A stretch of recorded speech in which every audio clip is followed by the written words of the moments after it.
Go to college, get good grades, have cool friends, get a job, go to the gym, get a mortgage, a white picket fence, a dog, some kids, weasel your way into upper middle management, pay into your 401k, live the life they tell you to live.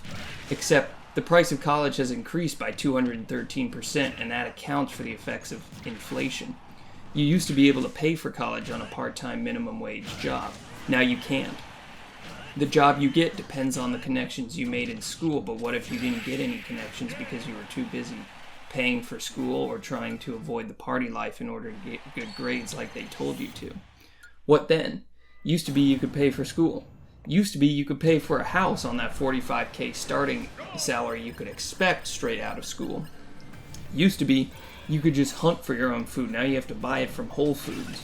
Now you have to be your own personal chef, your own personal trainer, tutor, investment expert. What does it all mean? Used to be you didn't even have to go to college to get a decent trade job. You could just start working and eventually get something good enough to pay for a decent life.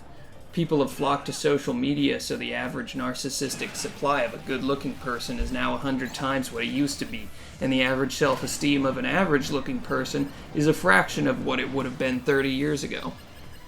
We're no longer humans to each other. We're a number and an account. We're how many likes we get, how big our social circle is, and what kind of lifestyle we can afford to live in order to flex on each other. We no longer experience the adrenaline rush of exploiting, hunting, building freely, and creating things that give our lives meaning because everything has already been regulated to shit. And almost any potentially unique, creative endeavor would get you wrapped up in a spider web of red tape bureaucracy. Our constructive and destructive minds have been limited, dampened, restrained, neutered even. One of the last known frontiers is the internet and the many servers and sites that inhabit it. And that by no means excludes the many realms of video game escapism which now have become indistinguishably entwined with the rest of the web.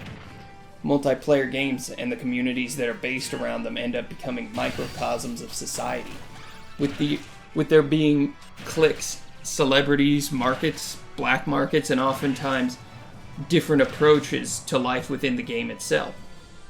In this, we find that life in gaming is often as real or perhaps even more real than real life. But how could it be more real than real life? Obviously, a video game isn't literally more real than reality. Pixels and algorithmically generated graphics can only simulate reality up to a point at the time of making this video. But everyday life has a certain fakeness about it these days. Where there once was risk and exploration, there is now safety nets and regulation. In video games, people can find an escape, but they can also get a dose of the adrenaline that they've been deprived of. With all the anti-bullying measures being put into place in school, kids can no longer be kids, and participation trophy culture has sucked all the joy out of winning in real life. In our video games, people can experience the risk of loss and likewise the satisfaction of winning and the spoils of victory. But is that a good thing? That we have to play video games in order to experience satisfaction or achievement? Only time will tell what the effects on the collective unconscious and the human psyche will be, but for now, we can only adapt to the way things are until a better alternative presents itself. Human beings have already elevated our quality of life significantly.